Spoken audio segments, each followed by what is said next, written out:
Welcome back. Visakha నగరంలో corona virus మరోసారి కలకలం క్రియేట్ చేస్తుంది. మొదటి వేవ్, సెకండ్ వేవ్ లో రాష్ట్రంలోనే రికార్డు స్థాయిలో కేసులు నమోదైన విశాఖలో మళ్లీ కరోనా కేసులు మొదలవడంతో జిల్లా యంత్రాంగం అలర్ట్ అయింది.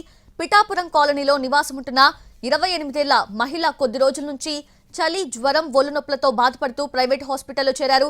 ఆమెకు కరోనా ర్యాపిడ్ టెస్ట్ నిర్వహించగా పాజిటివ్ వచ్చింది. వెంటనే విషయాన్ని సదరు హాస్పిటల్ వర్గాలు జిల్లా ఆరోగ్య శాఖ అధికారులకు తెలియజేశారు. మరోసారి ఆర్టీపీసీఆర్ టెస్ట్ నిర్వహించగా పాజిటివ్ గా తేలింది.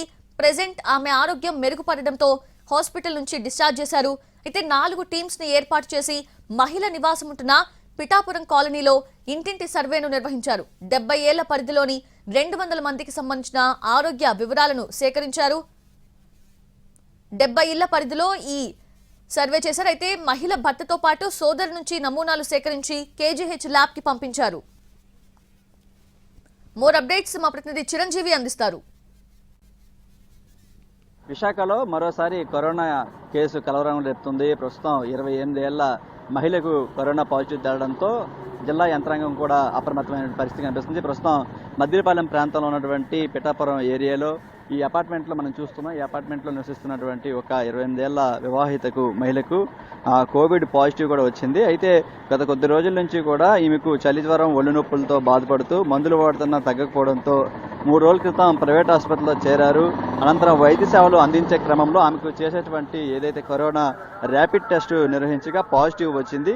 వెంటనే విషయాన్ని సదరు ఆసుపత్రికి సంబంధించినటువంటి అధికారులు ఆరోగ్య శాఖ అధికారులకు తెలియజేయడంతో ఆరోగ్య శాఖ అధికారుల సూచనల మేరకు ఆర్టీపీసీఆర్ పరీక్ష నిర్వహించగా అందులో కూడా పాజిటివ్ గా తేలింది. అయితే ప్రస్తుతం ఆమె ఆరోగ్యం మెరుగుపడడంతో ఆసుపత్రి నుంచి డిశ్చార్జ్ చేశారు.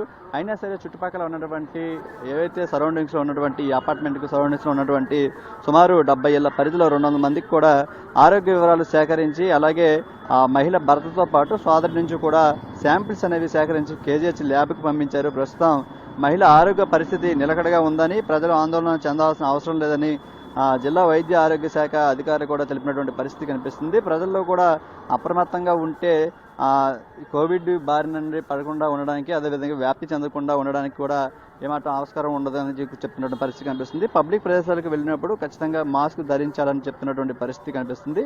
అయితే చాలా రోజుల తర్వాత కోవిడ్ కేసు నమోదవడంతో ఆరోగ్య శాఖ అధికారులు అప్రమత్తమయ్యారు. ప్రస్తుతం 4 టీంలను ఏర్పాటు చేసి చుట్టుపక్కల ఉన్నటువంటి ఆరోగ్య ఎవరైతే ప్రజలు ఉన్నారో వాళ్ళు శాంపిల్స్ అందరూ కూడా చేస్తున్నారు. మనం చూస్తున్నాం మొత్తంగా ఈ అపార్ట్మెంట్ పరిసర ప్రాంతాల్లో కూడా ప్రస్తుతం శానిటైజేషన్ అంతా కూడా చేస్తున్నటువంటి పరిస్థితి కనిపిస్తుంది. అయితే దీని మీద కొద్దిసేపటి క్రితమే జిల్లా కలెక్టర్ ఆధ్వర్యంలో వైద్య ఆరోగ్య శాఖ టీంలన్నిటితో కూడా సమీక్ష సమావేశం ఏర్పాటు చేయడం జరిగింది. కోవిడ్ కేసులు వస్తే ఎన్ని ఐసోలేషన్ వార్డులు ఏర్పాటు చేయాలి, ఏదైతే కేజీఎస్తో పాటు విమ్స్ హాస్పిటల్ వీటన్నిటిలో కూడా ఎటువంటి బెడ్స్ ఏర్పాటు చేయాలి అనే దాని మీద ప్రస్తుతం అయితే సమీక్ష సమావేశం నడుస్తుంది. దీంతో పాటు కోవిడ్ కేసులు వచ్చిన తర్వాత ఎటువంటి జాగ్రత్తలు తీసుకోవాలి, ఎటువంటి ఏర్పాట్లు చేయాలి, ప్రజలను ఏ విధంగా అప్రమత్తం చేయాలనే దాని మీద కూడా ప్రస్తుతం అయితే చర్చలు జరుగుతున్నాయి. ఏదేమైనప్పటికీ చాలా రోజుల తర్వాత కోవిడ్ కేసు రావడంతో జిల్లా అధికార యంత్రాంగం అయితే అప్రమత్తమైంది. అయితే కోవిడ్ బారిన పడకుండా ఉండడానికి ప్రజలంతా కూడా అప్రమత్తంగా ఉండాలని వైద్య ఆరోగ్య శాఖ అధికారులు అయితే చెప్తున్నారు. కెమెరామెన్ సురేష్తో చిరంజీవి ఎన్టీవీ విశాఖ నుంచి.